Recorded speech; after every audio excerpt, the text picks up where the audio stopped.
Hi, I'm Tam, And I'm eternally mortal. and this is the Hidden Egg Podcast, where we talk about vulnerability And stuff and things. and Medium articles. I hope you're So, okay over there. yeah, sorry, go ahead. And you're listening to Season 5, Episode 1, and today's theme, or this week's theme, is LGBTQ stuff. Happy Pride. Happy Pride. It is June, the first episode of Season 5 of the Hidden Egg podcast. Happy Pride, everybody. Whether you are involved in the LGBTQ community or not, I hope you're finding a wonderful time through this June, this roasty toasty June. Do you remember? Do you remember being young and thinking that rainbows were just rainbows? They were just colors in the sky, Kinda. kinda. Yeah, more or less. Like I don't mind that like LGBTQ and rainbows go together now, but like I don't know. I feel like straight homophobic people now just no longer appreciate rainbows at all. Yeah, absolutely. And it's really The sad.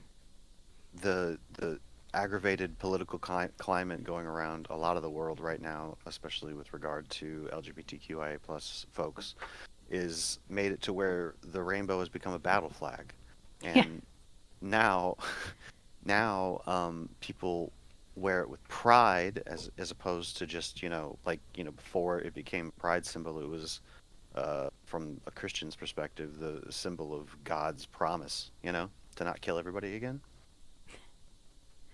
Um, that Wait, was there's the a symbol of God's promise to not kill everybody again? God Yeah, promised not to kill everybody again? I don't yeah, remember yeah. that. That was the Noah's Ark thing. So Noah did the whole like gathering up two of every animal on his big ass boat, and then they went out to sea for what was it, Yeah, 40 yeah, days or that was a months. promise not to do it again.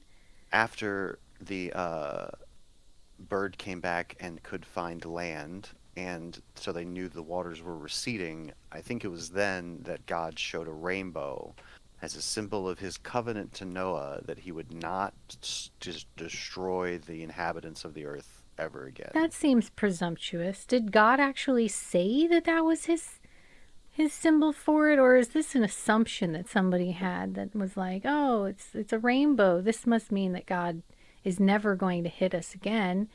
And that is what I should believe because my abuser would never do it again. I'm sorry. I'm not really strictly Christian, but like, No, no, no. I totally get what you're saying, and it's up to interpretation because it's the Bible. So, like, in the Bible, especially Old Testament, God was a lot more talkative back then and would just talk to people all the time. But like nowadays, anybody that says they're talking to God, everyone just thinks that they're crazy. So, if back in the day everyone also thought anyone talking to God was just crazy, then yeah, they were just guessing. They were just like, "Oh, it's pretty and we're not dead. That must mean." that we're never going to have to deal with this again. But so, and that's so weird though, also, because like, if the rainbow is considered God's promise to not kill people again like that, then wouldn't that also include gay people? no, no, no, no, no. It's not that God won't kill people. It's that God's not going to kill every person on the planet except for a couple anymore. He can kill as many as he wants. He just can't genocide the whole planet with the exception of one family ever again. That was the promise. I see. So that's the loophole. Well, loophole. I always Anyway, thought it was, even as a kid, I thought it was funny. But anyway, yeah, it let's was a little continue. tangential. Sorry about that. We're not here to talk about Noah. No, and now I like once you explained it, I'm like, oh yeah, I do remember hearing that whole rainbow thing being a sign from God that he's sorry and he'll never do it again. But like, it never made sense to me, so I didn't like. I don't know. I thought it was something that like a cartoon had said, not something the Bible actually said. You know what I mean? Yeah, it admittedly has been a long time, and maybe I'm incorrect. I'm pretty sure that I'm right on this No, one, you're but probably right. I may be incorrect. Who knows? Season 5 continue. It will proceed a lot like season 4 of the Hidden Egg podcast, where we will highlight several Medium articles that we thought were pretty awesome. Yeah, and probably not have a weird aside beforehand in every episode, but maybe, I don't know. I like We're our little weird intros. we're fluid Yeah. in many ways. So, are we doing the shout outs then? Is that where we're at Yep. currently? I think we're up to doing some shout outs. All right. So, So, the very first one and kind of the one that well, it was the second one that really made me want to do this episode as an LGBTQ. The first one is the very last article that we're doing. we're sandwiched. We're doing a sandwich here. So the second one that was like, no, we have to do an LGBTQ themed one this time was Gerald Sturgill's. Is it Sturgill or Sturgill? Unknown. I don't think I've ever said his last name. But Sturge. Our resident Sturge, Yep. Gerald himself. who is a gay man who loves boobs. And it is exactly what it sounds like. It is a journey. It is a wonderful read. And I think everybody should go read it at least once. I've read it twice. Yeah. It's very cute, and Sturge, shares himself as he likes to do. We can count on Gerald to really give a true account of what he's been through and what he believes was going on, and we appreciate that every time. And honestly, I mean, I've heard many times in my life from people that are from straight people, from cis people, from LGBTQ folk people, like everyone loves boobs. I'm sure Everyone that there's loves exceptions. boobs. I'm sure there's exceptions, and I don't begrudge those exceptions. You're allowed to live your life however you want to live, No, but but it's a pretty safe assumption that if you see a person, they like boobs. right, exactly. You Like, know? So, even if you're not like that way sexually, they're appealing to look at. They feel good in the hand.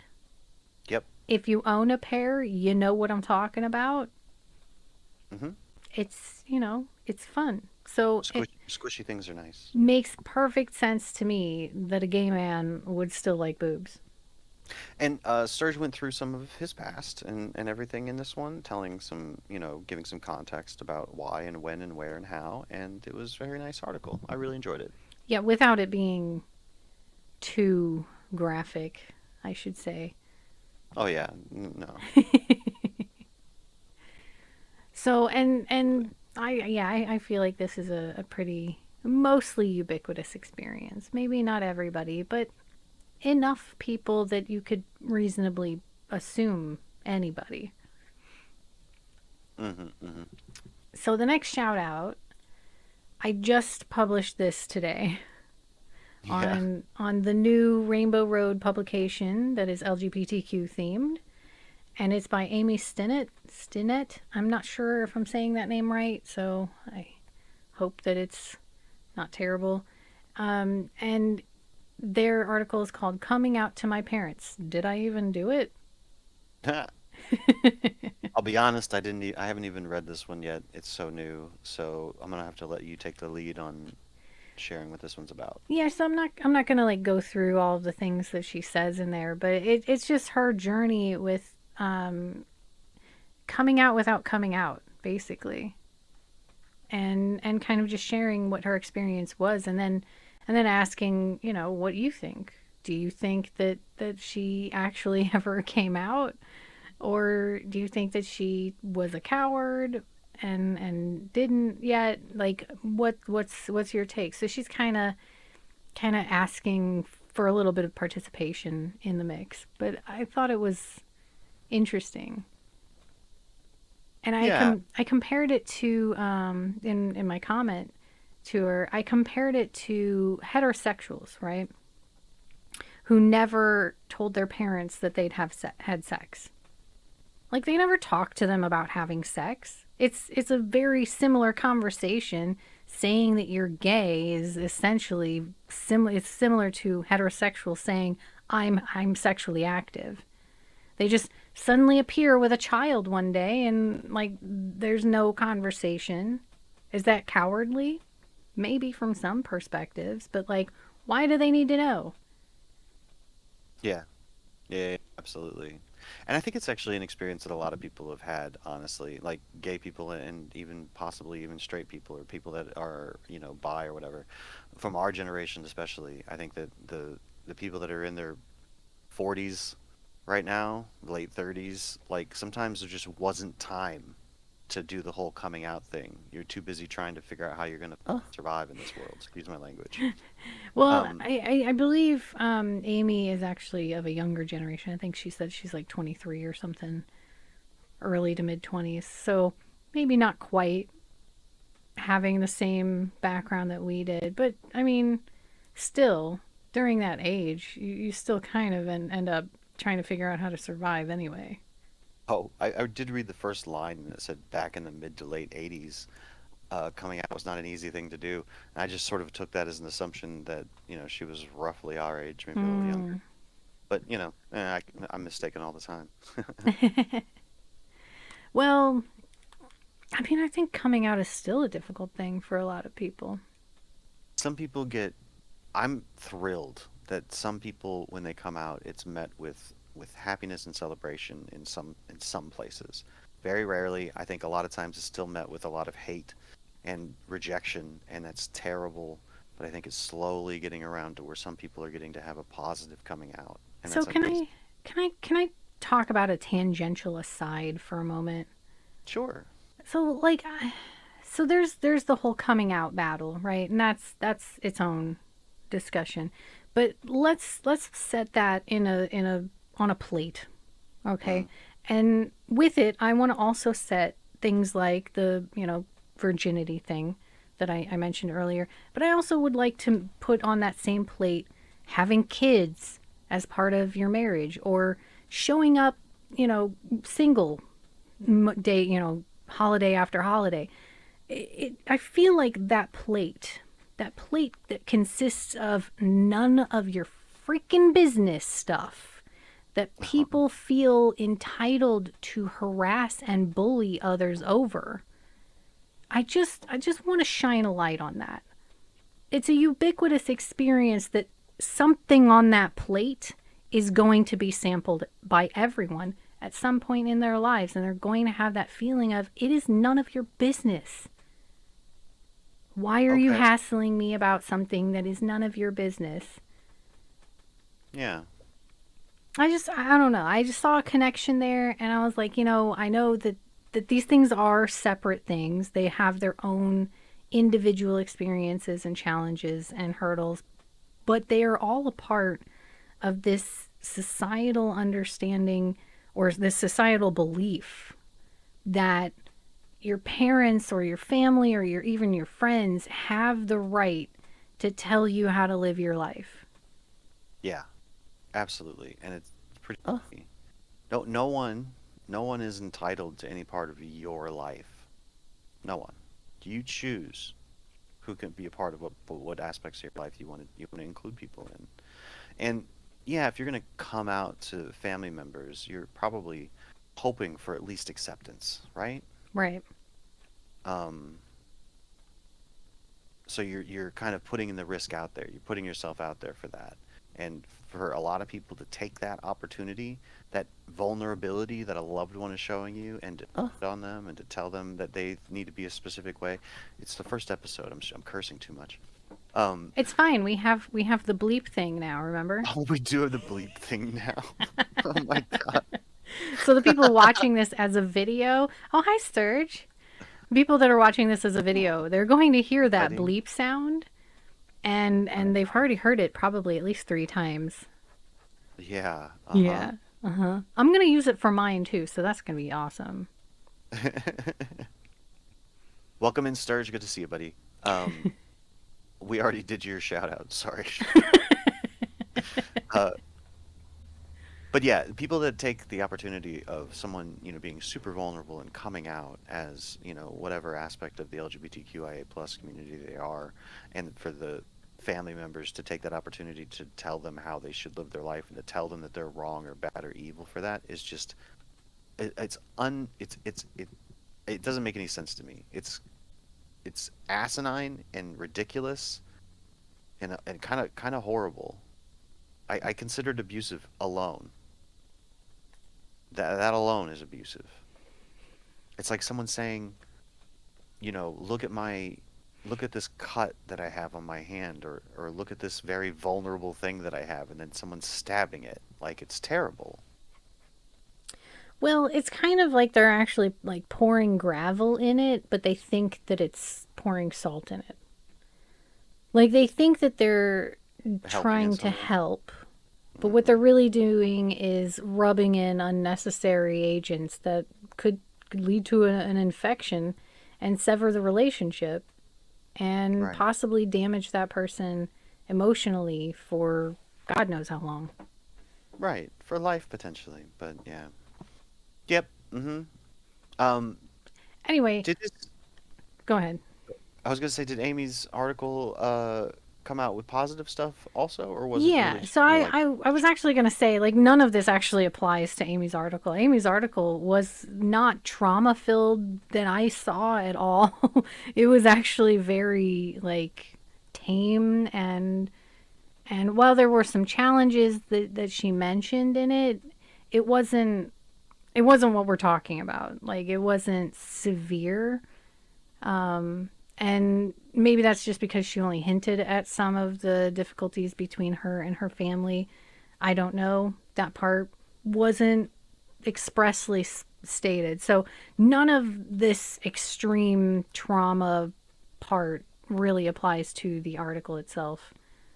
yeah, Her article was actually quite pleasant and fun to read. It didn't leave me feeling like, oh no, this is terrible. Like that was not a part of that article. well, good to know. But you know us. You know how we Yeah, we go sometimes do fun places. tangents. Uh-huh. We like So to then hit some roads. so then on that note, let's go to the third shout out that was kind of extreme and a bit traumatizing. Yeah, this is one. I hope it's okay for me to say, but this is one that I found that it was very impactful to me, but it does have an enormous amount of trauma throughout it. It's incredibly vulnerable. Like it is all about this person's experience and what they've gone through and how it has shaped them and why their perception is the way that it is. And so I was really really touched by the article, but we also, we're is it time to bring up the whole consent thing that we're talking about too? Oh, yeah, sure. So we're trying to be really good about season 5 with making sure consent is sexy, about making sure that we get consent from the authors that we're highlighting in our episodes, preferably before we do the episode to make sure that people are okay with us talking about their articles. And we also did for season 4, we did some merch with the names of all the writers that we highlighted in our episodes for season 4, and we're going to hopefully do something similar to that for season 5. So, consent is something that we're working on, and we haven't gotten like we have a form that Tam created that we haven't gotten express consent from this author as of yet, which Yeah, is why. so Tracy 3, she said that she filled out the form, and I don't know what happened because I didn't get the submission for one reason or another.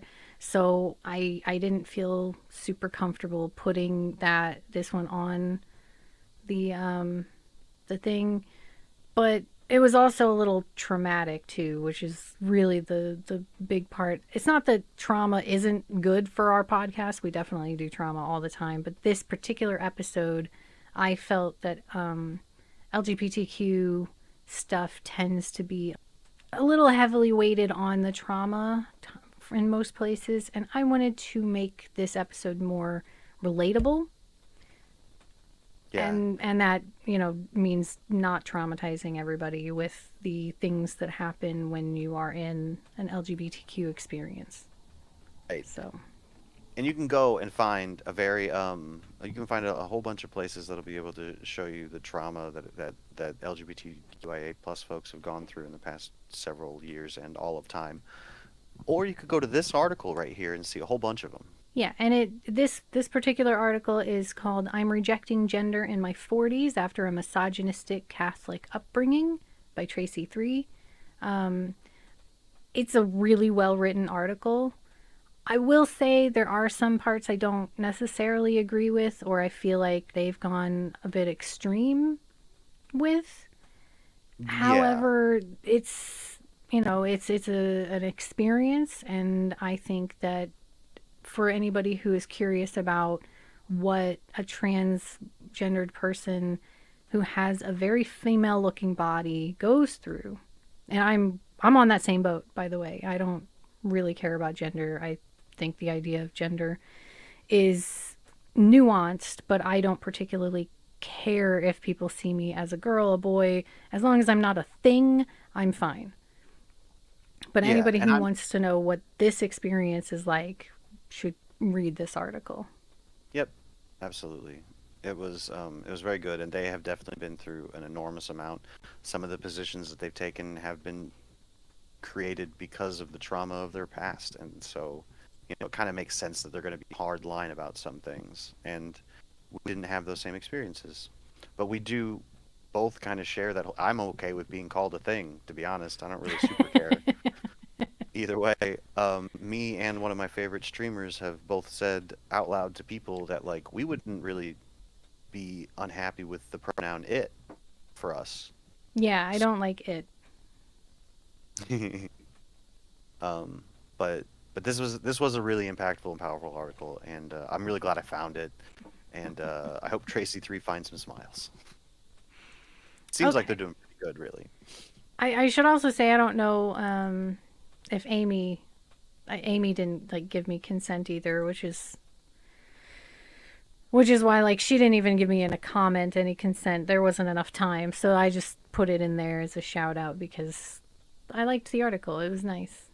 Yeah, for the shout out articles, if we haven't gotten a consent yet, we can put them as shout outs still because we want to shout out people. But for And anybody that wants to give us consent to read their articles and talk about them on our podcast and all this other stuff, any of the articles going forward for season 5 and beyond will have a link to the consent form to do that. yep, absolutely. Gerald, why would you? Oh, because I said I'm okay with being called it. I get it now. Okay. All right, that's valid. All right. So, on to our very first article. And this one was also one that you discovered. Oh yeah, yeah, yeah, that's right. I did.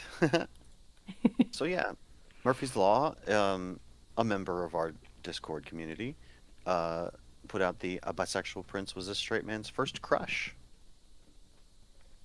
and it was okay. So disclaimer, Tam, cut me off if you want to cut me off. Disclaimer: this article is about Game of Thrones character, and there will be a few Game of Thrones spoilers in the article, so be forewarned about that. But the character is one of my favorites. Absolutely. Because Yeah, I I've don't know anything about Game of Thrones, and the article, like the parts that were about this character, meant virtually nothing to me because I have no connection to the character, to the story, to any of it. So it's huge. Like there's huge spoilers in it, but I like they just go over my head.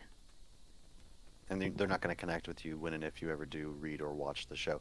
I read all the books for Game of Thrones that exist, and I didn't watch the show. But this character, even without having seen the visual representation, was just gorgeous. Someone that cared very deeply about the people that he cared about and did not discriminate when it came to bedroom antics. For an ancient time period piece, bi was as far as it goes, and this character was happily flirting with everybody, and the confidence of a person, any person, to be able to happily flirt with anybody is just gorgeous to me. Yeah, and that's the part that I can connect with is the idea of finding somebody attractive that you wouldn't normally find attractive. Now, it's hard for that to really be relatable to me because I'm bisexual. I don't have rules about what is normal for me to find attractive. I just find people attractive and that's what I'm attracted to. But I have seen a lot of times where there will be like I've seen on social media, I've seen conversations about between men about who would you be gay for. Mm-hmm. These are completely straight men. They're not attracted to other men.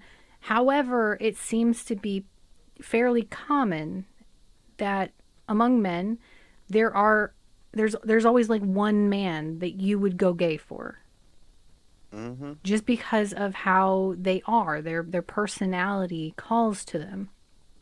And I know that this happens with women too, but women are a lot less weird about it. We're not like who would you go, well, some people are, might be a, who would you go gay for, but it's more like, she might be able to turn me, or just really, sometimes we treat it as extreme admiration, Mm-hmm. and we just Yeah. know that, like, no, you're like, you love them, like, obviously you would do something with them if there was an opportunity to, like, it's that's fine.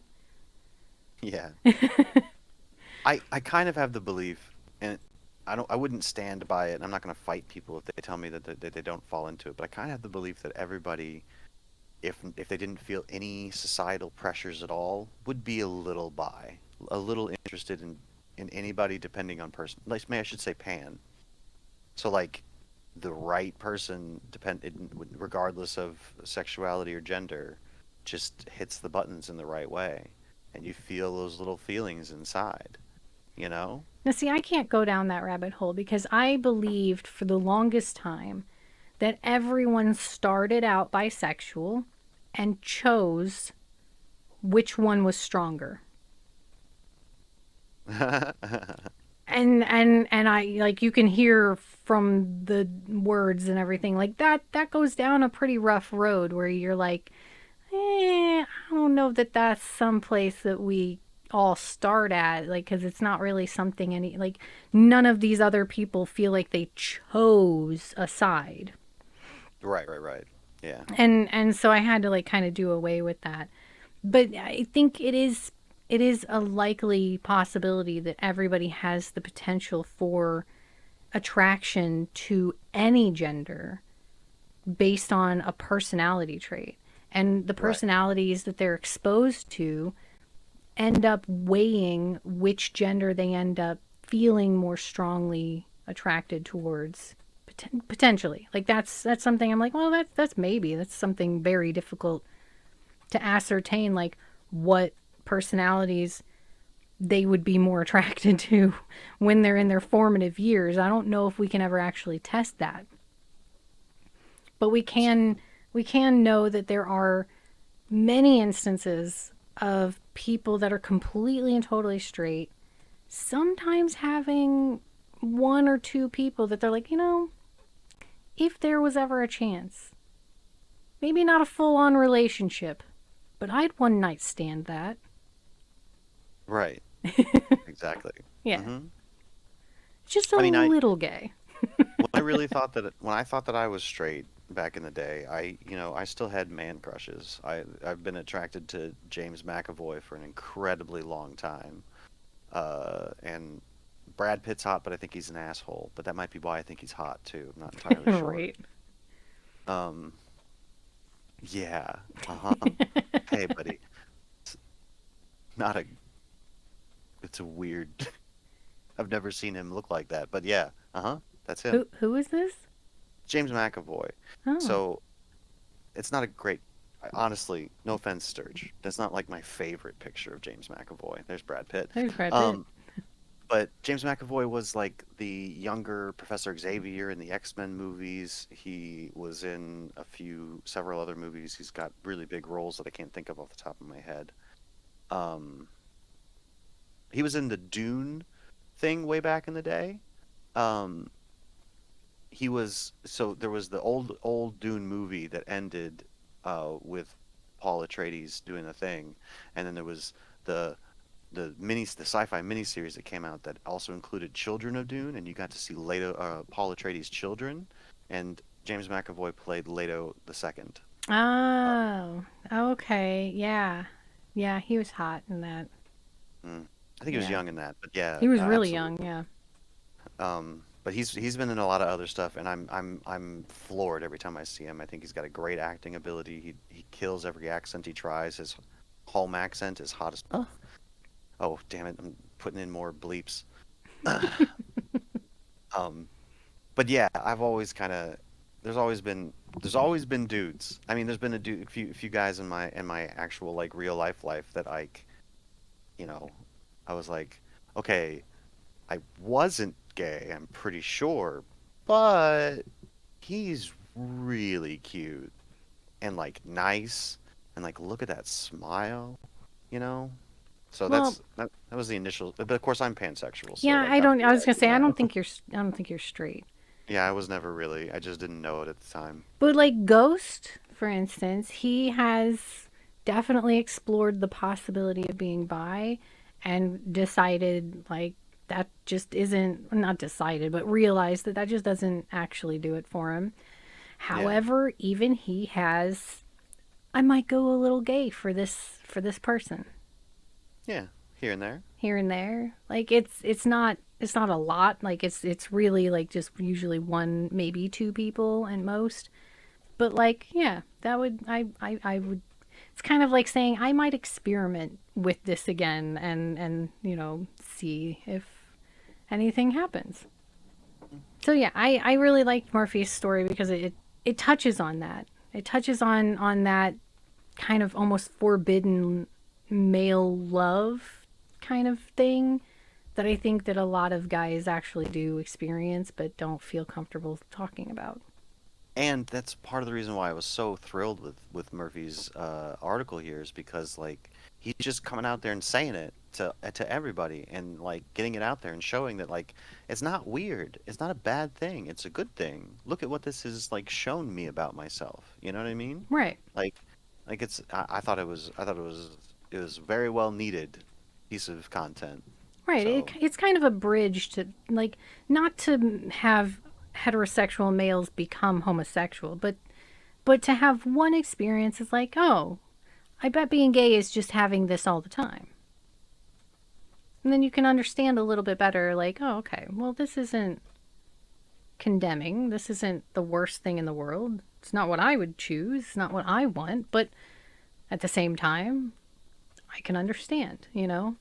oh, I'm and all about building bridges.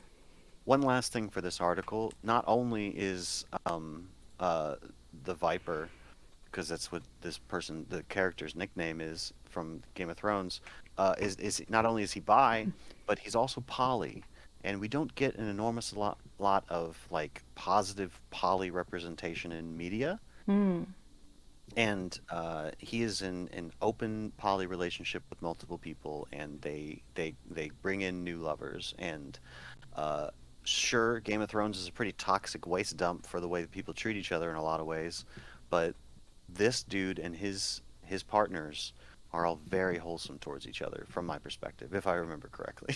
God, okay. I hate to read it and find out that I was wrong. As a side note, this picture of this dude saying polyglamorous relationship, this, I'm, bro, he is clearly a himbo. Yeah. He's very So, pretty, but like, there is nothing behind those eyes. oh, we love a himbo. I love himbos, but it is so, he's just such a himbo. In related Polyglamorous. That's so In silly. related news, I started watching Dragon Ball recently. I only say that because the Dragon Ball Z abridged version of Goku is the himboest himbo that's ever himboed. Hmm. Anyway, that's off Anyway, topic. moving Ready to go on. on? Yep. Okay, so this is usually the slot that we have for abuse articles. And this isn't Hmm. an abuse article itself, but it does shine a light on abuses that happen within the LGBTQ community that we don't actually think about. And it's not even really within the LGBTQ community that these abuses are happening, but rather it's complicated. This article is called "Homosexuals Are Endangering a Long-Lasting Tradition" by I'm going to call it Nanny Hurley. Could be Nanny. Could be Apologies. Nani. Apologies if I'm mispronouncing your name. Um, Uh, and Sturge says it's Nani. Okay, cool. Um, and the article is a slight debate because I was like, because like I read that title and I was like, uh, wait, are we against same-sex marriages here? Is that what we're Yeah, doing? it does And that's kind of not. have that sound to it. So it's just a tiny little debate, but the the kind of like the point of that, if you don't mind me saying, stop me if you want to, is that Brazil has had a pretty bad problem with child marriages. And interestingly, 0% of those child marriages are same-sex marriages. Yep. Am I getting that right? Yeah, yeah. And I mean that's the big reveal, so we kind of Well, I mean, it's pretty early that spoiled that a is little bit. revealed. But yeah, the point of the article is to show that like there are traditions that like oh, so a lot of people's arguments about how same-sex marriages are bad, they often point to, they're destroying traditions. And that's why the title is the way it is, because it's addressing that perspective of gay marriages being a destruction of traditional values. But the tradition that we're calling into question here, that we're really shedding the light on, is it really a tradition that we want? And this is about the Brazilian government and data that we get from there, because in a lot of first world countries, child marriages aren't even allowed. They are illegal. So we can't judge them by that. But there's a lot of places where it is illegal to be gay, but it is perfectly legal for a 12-year-old to get married to her pedophile abuse raper. In fact, there was a reference in this article of a law that specifically allowed for a pedophile rapist to Yeah. marry the victim and avoid being penalized legally. Yep. With I think it included consent of the parents of the victim. I think, but I Yeah. could be wrong about that. But even in that case, like, it doesn't really help the child. The No. idea of that law is basically that, if the rapist decides to take responsibility for the impregnate, the child and their child, then I guess it all is well. But that doesn't actually benefit them to then be under the control of the person that took away their autonomy, that took away their childhood, and forced them into a role they may not have even wanted. Right. Like, you want to talk about forced gender roles? Like, what if this was a female presenting person that didn't even want to be married or have kids or didn't feel like a female, but they were raped by a pedophile at, 12 years old? Well, in Brazil, the pedophile has the right to ask for their hand in marriage. Ability. I don't know if it's like a right as imposed. Maybe right is a right word. Yeah, it Never mind. is, because it's a Um, law. yeah. It's given to them as a right. Mhm. And that's kind of upsetting. Yeah. And we're going into the extreme example here, but regardless of that one extreme example aspect of it, there are a staggering number of child marriages around the globe. And this article really points specifically at Brazil, but doesn't stop from talking about the other countries that do the same thing. And there's a lot of data in here too. Do you mind if I throw out a random number real quick that I found? Sure. Between 2013 and 2019, a staggering 1,988 girls and 158 boys under the age of 15 were wedded in Brazil alone. And none of them were homosexual. Yeah, exactly. And that's the whole point of this Well, article that she has beautifully lined out. actually, let's be real clear with that last thing that you said. Those children could potentially have been, The uh, marriages weren't but the homosexual. yeah, but they were not same-sex marriages, Right. exactly. But yeah, um, Yeah, for all we know, the children themselves may have been homosexual and not had the ability to make any sort of decisions about who they wanted to marry whatsoever. That's unclear. Yeah, and the article really takes the two different things happening in the world where the LGBTQIA plus folks are being mistreated around the world, and also child brides, child marriages, I should say, are happening around the world too, and puts them into a very sharp light that I thought was needed. Very Yeah. good. Yeah. Yeah. So, not quite an abuse situation that helps a lot in the first world countries, but it is sort of a social abuse almost in certain places. And it sheds a light on the idea that maybe the traditions aren't great to begin with. The ones that truly are quote unquote under threat because of same sex marriages may be traditions that are good to let go of for the public health of the community as a whole, not just for children, not just for homosexuals, but for everybody. I think it benefits everybody if children stop being forced into marriages. Right. I don't know if I think it was a line in this article, but like the line comes through in my head that's like, just because we've always done something doesn't mean we should continue to do so. Yeah. Mm-hmm. Yeah.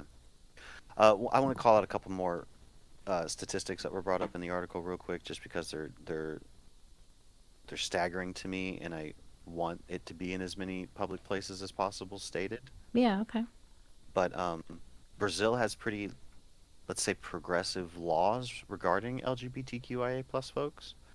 Um, but regardless of the fact that they have legal protections over there, over 30% of the reported transgender people killed that were killed in 2023 were killed in Brazil.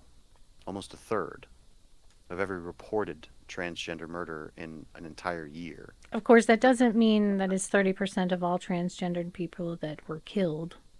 No, It's just just the ones that reported. were reported. Yeah.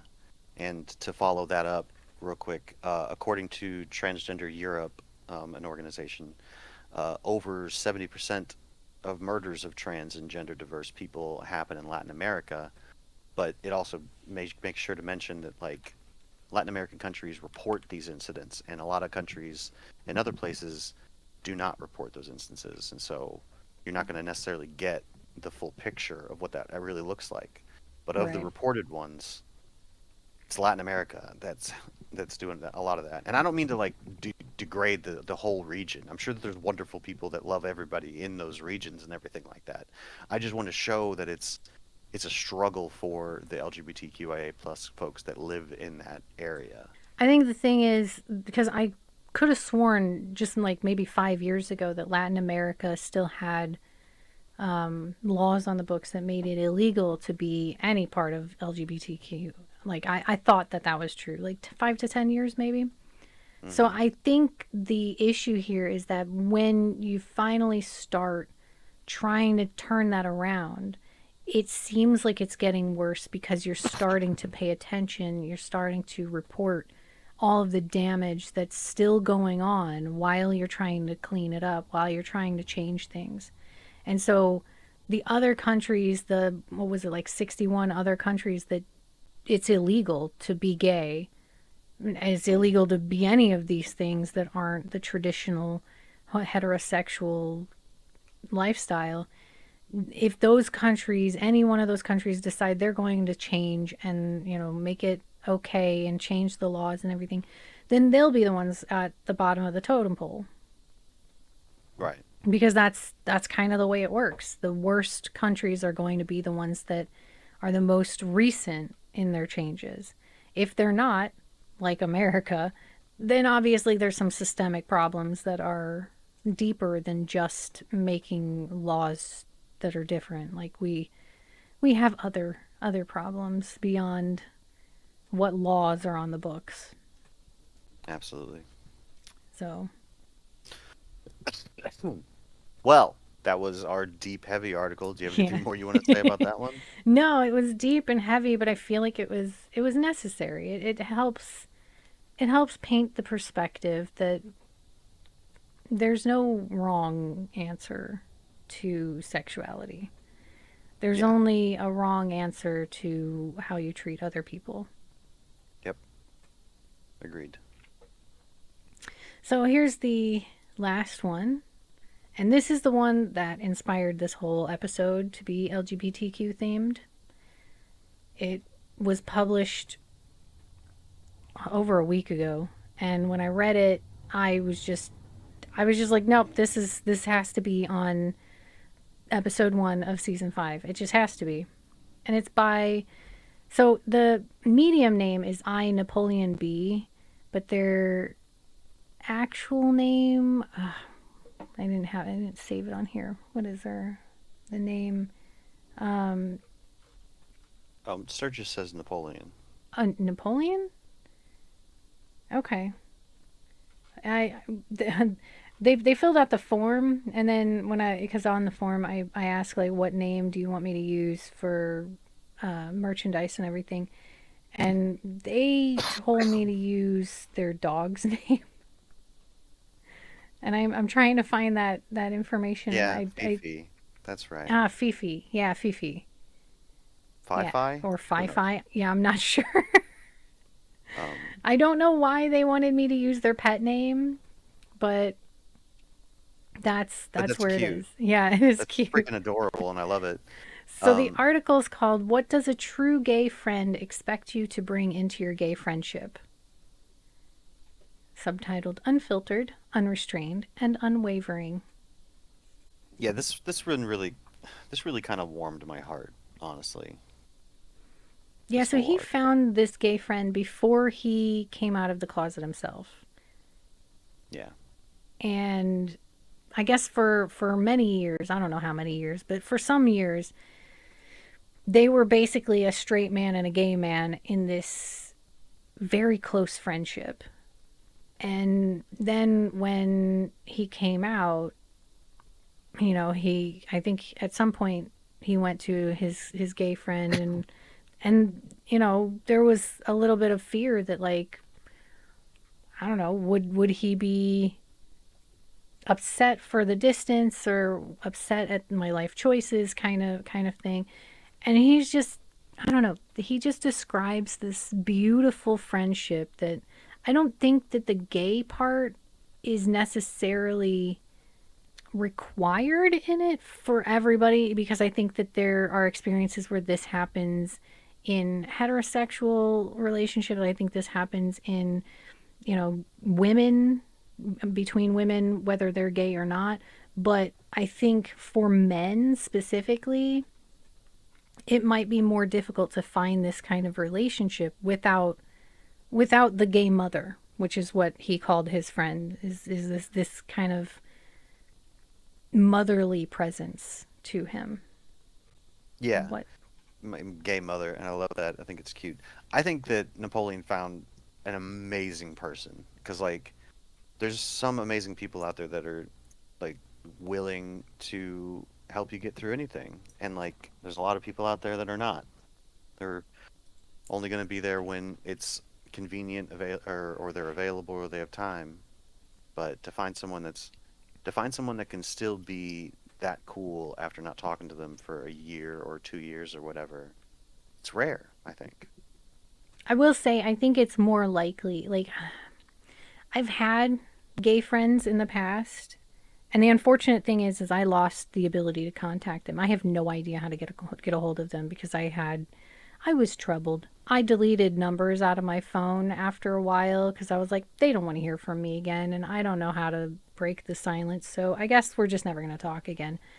And I can't help but think that some of the friends that I had, especially the gay ones, would have had similar responses. Not all of them, but some. Like, I have like in my head like a few people that I'm like, they probably would have been a lot more understanding than I gave them credit for in my youth. Yeah. And, I'm kind of skimming through this article again, and Napoleon did very clearly point out that for him at least, and I assume for a lot of gay people out there, there's things you can only talk about with your gay friends. Hmm. Experiences that they've gone through that no one else is going to understand or have experienced. Yeah, I So, will. I will say, I knew this guy, and I'm gonna use his real name, but it's I only know his first name anyway. We called him Gay Rob, and he was amazing. I wanted to talk to other people the way I talked with him, but yeah, you definitely can't. I couldn't talk to another guy that way that was bi or heterosexual because like there'd be too much of this weird sexual tension along with it. And even though I was attracted to gay Rob because I'm attracted to everybody, he like it was fun to just for him to be like, "Oh yeah, I know."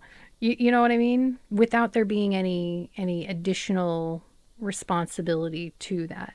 But yeah, talking to other women about the same things that I was talking to him about was also difficult because women often have this whole like challenge thing under like an undertone of like comparing me competition. to you and yeah, and he didn't have that either. So yeah, I do think there is some truth to I'm not going to say that like you can't find that anywhere, but I think that it's really difficult to find that kind of relationship in somebody who is not a gay man. Yeah. Hmm. And it was delightful. I love getting to read about relationships, friendships that are, that close and and just seeing people be there for each other like that. I think it's so cute and it makes me happy. Goodness. How we doing, Tam? I think we're doing pretty good. Do you have anything else you wanted to say about Fifi's article? Only that it really like made me think of that one gay friend that got away, you know? Well, all of them honestly, but there was one in particular that like I have no idea why we just stopped talking. I just got too troubled to deal with anything and then deleted his number along with a bunch of other ones when I got a new phone. And it wasn't that I deleted the number, it was like I got a new phone and then just only ported over the numbers that I was using. It was Yeah. laziness. That's what it was. It was laziness. Yep. And it's really sad. And I'm happy. I'm really happy for Fifi's experience. I feel Me like a too. little bit like I can live a little bit vicariously through his experience. So, yeah. Well, I think that that covers everything. I'm starting to lose my voice a little bit. Oh, that sucks. Well, not like I don't think physically. I think like the gumption. Hmm. Yeah, I'm running out of steam. Sturge's gifts are on point, though. Yeah, I love to see him. Well, We missed. thank you to Sturge for being a part of the live recording. Yep. And if you, dear listener, want to be a part of the live action, you could join our Discord through the invite link on themonsteralley.com, which also has links to the Spotify, the Substack, and the Medium article. Thank you, listeners, for coming along with our very gay journey today. It's been So delightful having gay. you here. So gay. Uh, I'm eternally mortal, and I hope you find smiles this day. And you can find us on medium.com or through themonsteralley.com, TheMonsterAlley.com. I am the Accidental Monster, and remember to follow yourself always.